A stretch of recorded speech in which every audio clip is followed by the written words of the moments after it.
আমি যখন ইসলাম ও মুসলিম উম্মাহ নিয়ে কথা বলি তখন অনেকেই প্রশ্ন করেন, তুমি ইসলাম নিয়ে কথা বলার কে? ভাই, আমি আল্লামা সাহেব না, মাওলানা সাহেব না, আমি খুবই নগণ্য সাধারণ গুনাহগার মানুষ। আমাদের আল্লামা সাহেবরা যদি তৌহিদের কথা বলতেন, দিন প্রতিষ্ঠার কথা বলতেন, কোরআনের বিধান মানার কথা বলতেন, মুসলমানদের মুক্তির উপায় তুলে ধরতেন, তাইলে আমার মতো সাধারণ মানুষের ইসলাম নিয়ে কথা বলার কোনো দরকারই হইতো না। বরং উনাদের নির্দেশে আমার মতো হাজার হাজার মুসলিম তরুণ জীবন দেওয়ার জন্য প্রস্তুত থাকতো।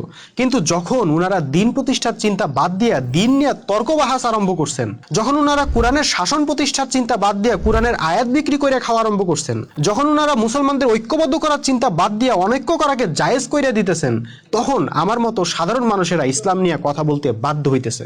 আপনি কয়জনের মুখ বন্ধ করবেন? 1400 বছর আগে আবু জাহেলও বিশাল বড় আল্লামা ছিল।